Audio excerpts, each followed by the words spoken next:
Assalamualaikum warahmatullahi wabarakatuh. Sahabat baca cerita yang dirahmati Allah. Bayangkan satu nama yang setiap kali disebut di Mekah, orang-orang langsung diam. Bukan karena ia nabi, bukan karena ia ulama, tapi karena ia pemimpin Quraisy. Namanya Abu Sufyan bin Harb. Ia bukan sekedar orang yang membenci Islam. Ia adalah otak perlawanan Quraisy yang paling konsisten, paling rasional, dan paling berbahaya dalam memerangi dakwah Rasulullah Shallallahu Alaihi Wasallam. Dan justru orang inilah yang kelak akan bersyahadat di hadapan Rasulullah. Pertanyaannya, apa yang membuat musuh paling keras Islam akhirnya tunduk pada kebenaran? Simak kisah ini sampai akhir. Bismillah, mari kita mulai ceritanya.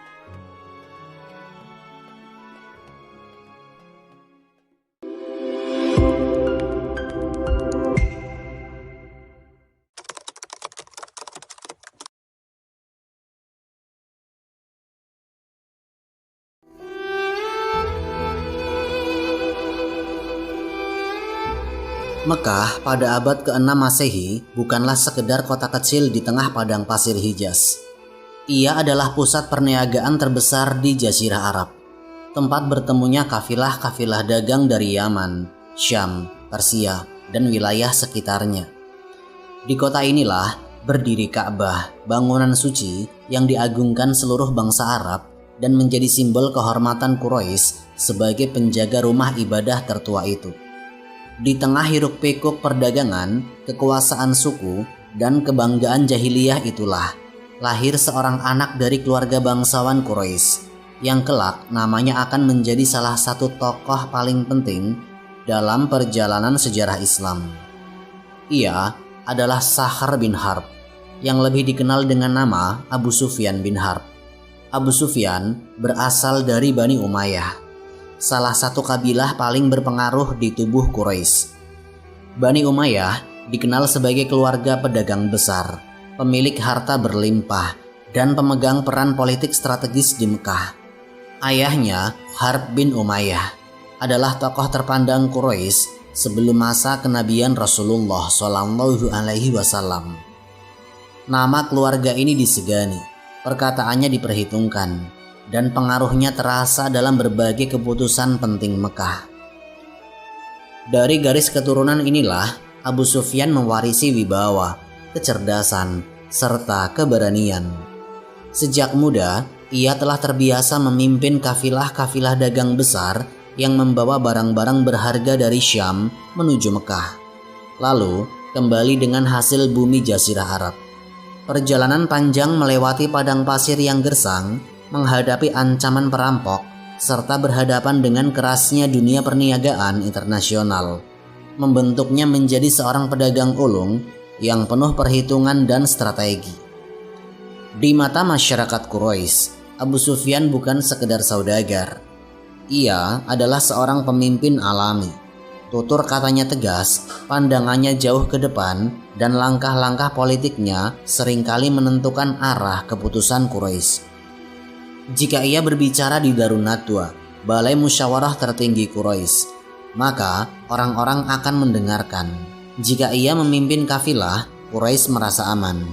Dan jika ia mengambil sikap, banyak yang akan mengikutinya. Ketika nama Muhammad bin Abdullah mulai disebut-sebut di Mekah sebagai seorang nabi yang membawa ajaran tauhid, Quraisy pun mulai resah. Seruan la ilaha illallah bukan hanya mengguncang keyakinan agama mereka, tetapi juga mengguncang tatanan sosial, politik, dan ekonomi yang selama ini menopang kekuasaan Quraisy. Pada masa itu, Abu Sufyan belum mengenal Islam. Yang ia ketahui hanyalah bahwa seorang dari kalangan Quraisy sendiri berani menantang keyakinan nenek moyang dan menyeru manusia untuk meninggalkan berhala. Berbeda dengan Abu Jahal yang kasar dan terbuka dalam permusuhan, Abu Sufyan memilih jalan yang lebih halus. Ia tidak tergesa-gesa menggunakan kekerasan.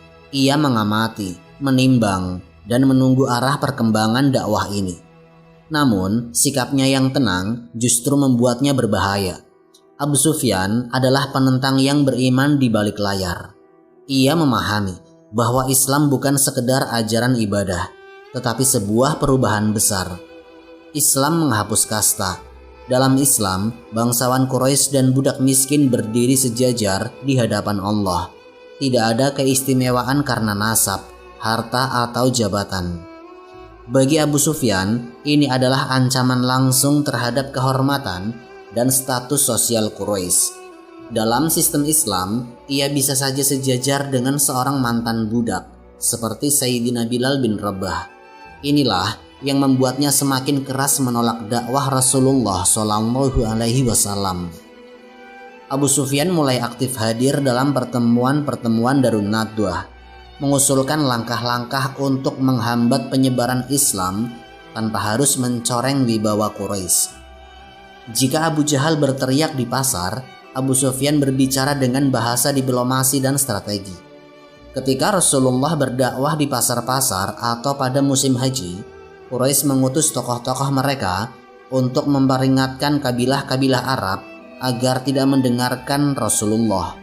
Abu Sufyan termasuk pendukung kuat kebijakan ini. Puncak kekhawatiran Abu Sufyan datang ketika Islam mulai mendapat pengikut dari berbagai lapisan masyarakat, termasuk tokoh-tokoh penting Quraisy seperti Sayyidina Umar bin Khattab radhiyallahu anhu. Saat itulah ia sadar bahwa Islam bukan gerakan kecil yang bisa diabaikan. Ketika Rasulullah dan para sahabat hijrah ke Madinah, Abu Sufyan memahami satu hal penting. Islam kini memiliki basis kekuatan sendiri. Jika kaum muslimin berhasil membangun negara di Madinah, maka Mekah akan berada dalam ancaman serius. Sejak saat itu, Abu Sufyan tidak lagi hanya menjadi penentang politik, tetapi tampil sebagai pemimpin utama Quraisy dalam menghadapi Islam. Pada tahun kedua Hijriah, Abu Sufyan memimpin sebuah kafilah dagang besar Quraisy yang pulang dari Syam menuju Mekah. Kafilah ini membawa harta dalam jumlah yang sangat besar, emas, perak, kain, minyak, dan berbagai barang dagang berharga. Hampir setiap keluarga Quraisy menanamkan modal dalam kafilah ini. Bisa dikatakan, ekonomi Quraisy pada saat itu berada di pundak Abu Sufyan. Rasulullah Shallallahu Alaihi Wasallam dengan izin Allah memutuskan menghadang kafilah ini, bukan semata-mata karena harta, tetapi sebagai bentuk penggantian atas harta kaum muslimin yang dirampas Quraisy saat hijrah dari Mekah. Abu Sufyan bukan pedagang biasa. Dengan jaringan mata-mata yang ia miliki, ia memantau pergerakan kaum muslimin. Ia menyelidiki jejak kaki unta, mencium tanda-tanda di pasir, lalu dengan cepat mengubah jalur kafilah menuju jalur pantai. Dengan manuver ini, kafilah berhasil diselamatkan. Tidak berhenti di situ, Abu Sufyan mengirim utusan ke Mekah dengan pesan yang membakar emosi. Muhammad dan para pengikutnya hendak merampas harta kalian. Pesan ini mengguncang Mekah. Abu Jahal segera menggerakkan sekitar 1.000 pasukan Quraisy menuju Badar. Ironisnya, ketika pasukan itu bergerak, kafilah Abu Sufyan telah selamat. Sebagian Quraisy ingin kembali, tetapi Abu Jahal menolak dengan kesombongannya. Maka terjadilah perang Badar. Kaum muslimin yang hanya berjumlah 313 orang menghadapi pasukan Quraisy yang 3 kali lipat besarnya. Dengan pertolongan Allah, kaum muslimin menang telak. Abu Jahal terbunuh bersama banyak tokoh besar Quraisy. Abu Sufyan tidak ikut bertempur, tetapi dialah sebab utama terjadinya perang ini. Sejak saat itu, kepemimpinan Quraisy secara de facto berada di tangannya. Kekalahan Quraisy di Badar menjadi pukulan paling telak dalam sejarah mereka. Tokoh-tokoh besar yang selama ini menjadi pilar kekuatan Mekah gugur satu persatu. Abu Jahal bin Hisham, musuh utama Rasulullah, tewas di medan perang. Utbah bin Rabi'ah, Syaibah bin Rabi'ah, dan banyak pemuka Quraisy lainnya menemui ajal mereka dalam keadaan hina. Mekah diliputi duka kemarahan. Kehormatan Quraisy runtuh di mata bangsa Arab. Kaum muslimin yang selama ini dianggap lemah dan terpinggirkan, kini tampil sebagai kekuatan baru yang tidak bisa diremehkan. Dalam kondisi itulah Abu Sufyan bin Harb tampil sebagai tokoh sentral Quraisy. Ia adalah bangsawan senior yang tersisa, pedagang besar, dan politisi berpengalaman. Meski kafilah dagangannya selamat, ia menanggung beban berat. Ia tidak ikut berperang, sementara kaumnya hancur di Badar. Ada luka, ada rasa malu, dan ada dendam yang membara. Abu Sufyan menyadari bahwa Quraisy membutuhkan pemimpin baru, seorang yang bisa mengembalikan kehormatan mereka, dan semua mata tertuju kepadanya. Sejak saat itu, Abu Sufyan bukan hanya pemimpin politik Quraisy, tetapi juga panglima militer mereka. Abu Sufyan mulai menggalang kekuatan. Ia menyeru seluruh Quraisy untuk menyumbangkan harta demi membalas kekalahan Badar. Hampir tidak ada rumah di Mekah yang tidak ikut berkontribusi. Para wanita Quraisy pun ikut terlibat untuk membakar semangat kaum lelaki mereka. Di antara mereka adalah Hindun binti Utbah, istri Abu Sufyan bin Harb, yang menyimpan dendam mendalam karena ayahnya Utbah bin Rabi'ah terbunuh di Badar. Dendam ini menjadi bahan bakar tambahan bagi Quraisy. Pasukan Quraisy yang terkumpul berjumlah sekitar 3.000 orang, lengkap dengan persenjataan, kuda dan unta. Abu Sufyan berdiri sebagai panglima utama. Tujuan mereka hanya satu, yaitu menghancurkan Rasulullah dan kaum muslimin. Di sisi lain, Rasulullah mempersiapkan sekitar 700 pasukan muslimin untuk menghadapi mereka di dekat Gunung Uhud. Strategi telah disusun, posisi pemanah ditetapkan, dan perintah Rasulullah disampaikan dengan tegas. Pada awal pertempuran, kaum muslimin berada di atas angin. Pasukan Quraisy terdesak, sebagian mulai mundur. Abu Sufyan menyaksikan situasi ini dengan cemas. Ia khawatir kekalahan Badar akan terulang. Namun, Allah menguji kaum muslimin. Sebagian pemanah yang ditempatkan Rasulullah di bukit meninggalkan posisi mereka demi mengejar harta rampasan. Celah itu segera dimanfaatkan oleh Khalid bin Walid yang pada saat itu masih berada di pihak Quraisy. Ia memimpin pasukan berkuda melakukan serangan balik dari arah belakang. Situasi berbalik drastis, pasukan muslimin kacau. Banyak yang gugur, termasuk Sayyidina Hamzah bin Abdul Muthalib radhiyallahu anhu, paman Rasulullah shallallahu alaihi wasallam. Melihat keadaan itu, Abu Sufyan berseru dengan lantang di medan perang. Hari ini adalah balasan atas Badar. Hari ini kami telah menembus kehormatan kami. Hindun dan para wanita Quraisy berteriak-teriak menyemangati pasukan. Bahkan setelah perang usai, mereka menyiksa jenazah para syuhada muslimin. Ketika pertempuran mereda, Abu Sufyan berdiri dengan perasaan puas. Meski tidak berhasil menghancurkan Islam sepenuhnya, Quraisy merasa telah mengobati luka mereka. Abu Sufyan ini benar-benar tampil sebagai pemimpin Quraisy yang ditakuti. Namun, ia tahu satu hal, Islam belum hancur. Madinah masih berdiri, Rasulullah masih hidup. Uhud hanyalah satu babak. Sebelum meninggalkan medan perang, Abu Sufyan berseru, "Kita akan berjumpa lagi, wahai Muhammad. Perang antara kita belum selesai." 4 tahun setelah Uhud, dendam Quraisy belum padam. Abu Sufyan menyadari bahwa Quraisy tidak bisa lagi menghadapi kaum muslimin sendirian. Madinah semakin kuat, pengikut Islam semakin banyak, dan kepemimpinan Rasulullah semakin kokoh. Maka Abu Sufyan merancang strategi besar, yaitu menggabungkan seluruh kekuatan Arab dalam satu aliansi untuk menumpas Islam sekali dan selamanya. Ia mendatangi satu demi satu kabilah Arab, Ghatafan, Bani Murrah, Bani Sulaim, serta Yahudi Bani Nadir yang sebelumnya diusir dari Madinah. Abu Sufyan menjanjikan harta, kehormatan, dan kemenangan.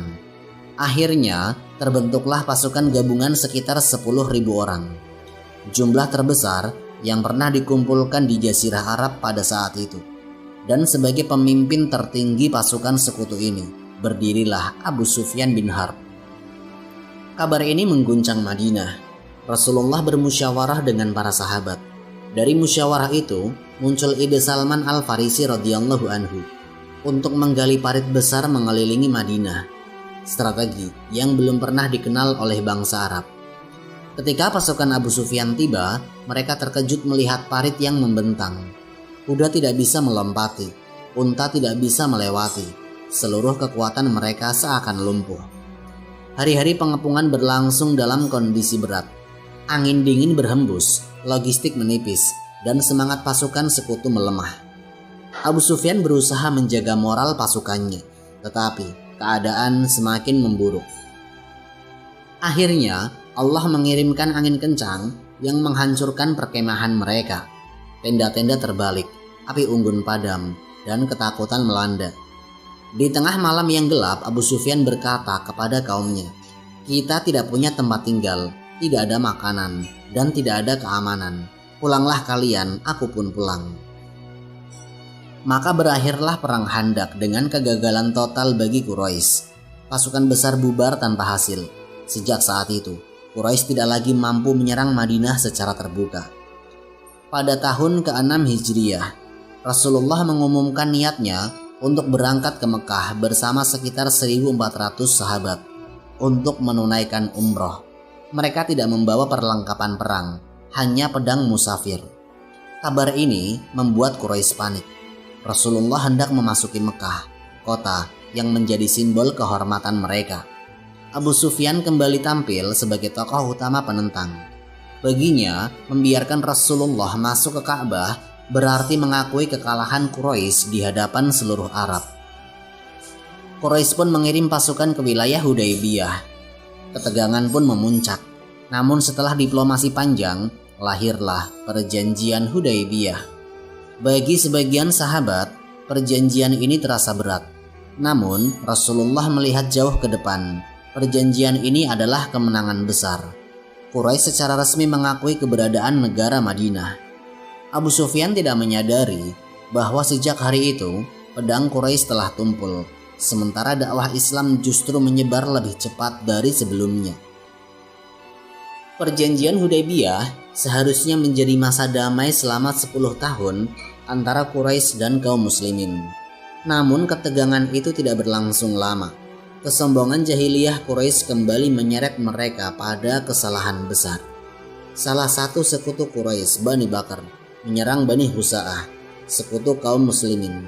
Penyerangan itu terjadi di wilayah Tanah Haram dan menumpahkan darah.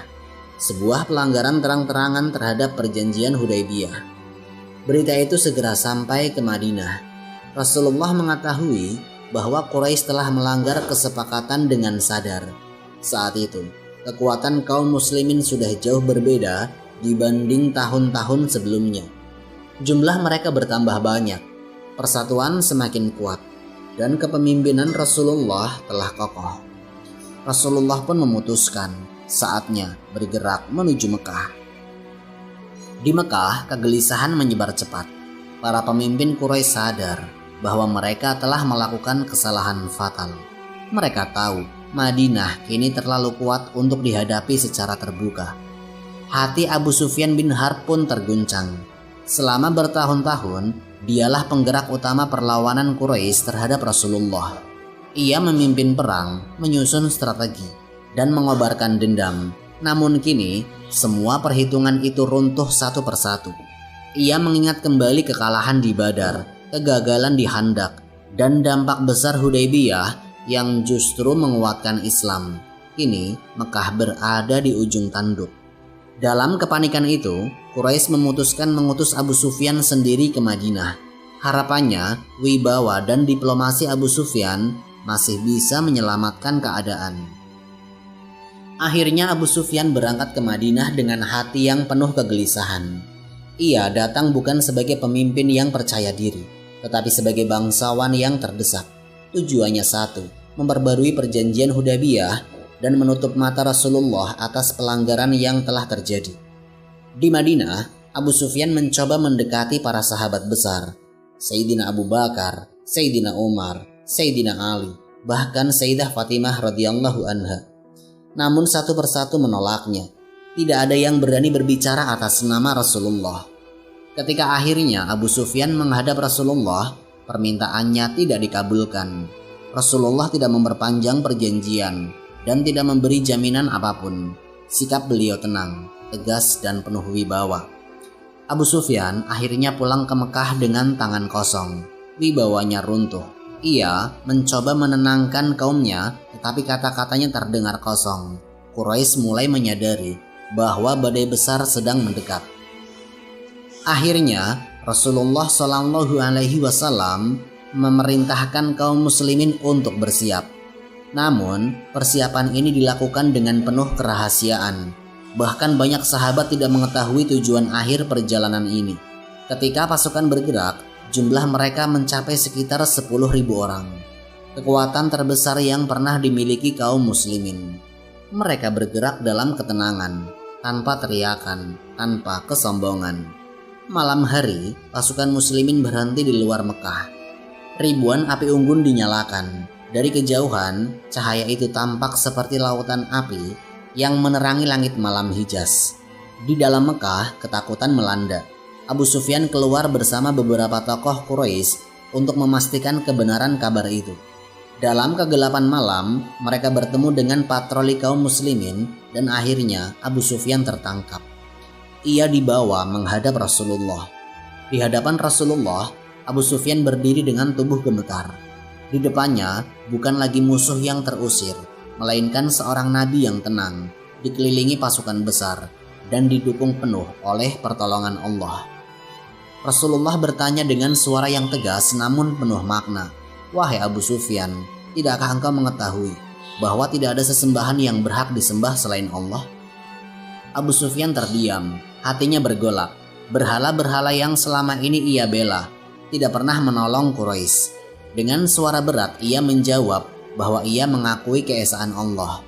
Rasulullah Shallallahu Alaihi Wasallam bertanya lagi, "Tidakkah engkau mengetahui bahwa aku adalah utusan Allah?" Pertanyaan ini lebih berat baginya.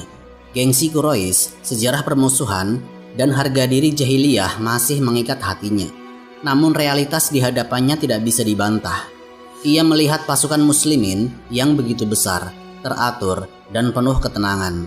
Akhirnya Abu Sufyan berkata, "Demi Allah, seandainya ada yang lebih lembut di hatiku, tentu aku telah mengakuinya sejak lama.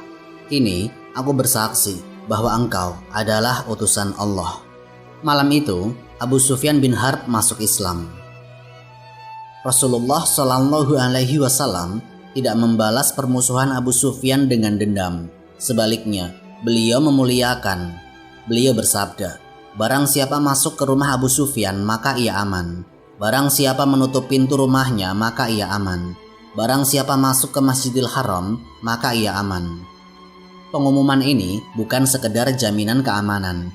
Ini adalah langkah bijak untuk mengangkat kembali wibawa Abu Sufyan di mata kaumnya dan meredam perlawanan Quraisy. Keesokan harinya, Rasulullah memasuki Mekah dengan penuh tawadhu. Kepala beliau menunduk di atas untanya, membaca tasbih dan tahmid. Tidak ada pembalasan, tidak ada pembantaian. Berhala-berhala di sekitar Ka'bah dihancurkan satu persatu. Sementara Rasulullah membaca firman Allah, "Kebenaran telah datang dan kebatilan telah lenyap. Sesungguhnya kebatilan itu pasti lenyap." Quran Surat Al-Isra ayat 81. Abu Sufyan berdiri menyaksikan semua itu. Kota yang selama ini ia bela dengan pedang, kini tunduk pada tauhid tanpa pertumpahan darah. Semua kesombongan jahiliyah runtuh. Air mata menetes di wajahnya. Ia akhirnya memahami bahwa seluruh perlawanan panjangnya terhadap Islam hanyalah sia-sia. Sejak hari itu, Abu Sufyan hidup sebagai seorang muslim. Ia ikut bersama kaum muslimin menyaksikan kejayaan Islam dan menjadi bukti bahwa Allah memberi hidayah kepada siapapun yang Dia kehendaki. Ia wafat dalam keadaan Islam. Namanya tercatat dalam sejarah bukan hanya sebagai musuh besar Islam, tetapi juga sebagai manusia yang akhirnya tunduk pada kebenaran setelah perjalanan panjang penuh pertentangan. Wallahu a'lam bishawab. Semoga kisah ini memberikan manfaat dan menjadi pengingat bagi kita semua untuk terus memperbaiki diri serta meningkatkan ketaatan kepada Allah Subhanahu wa Ta'ala. Lebih dan kurangnya mohon dimaafkan. Yang benar datangnya dari Allah Subhanahu wa Ta'ala. Khilaf atau keliru itu datangnya dari saya pribadi sebagai manusia biasa. Sampai jumpa di kisah-kisah inspiratif berikutnya. Akhirul kalam, wassalamualaikum warahmatullahi wabarakatuh.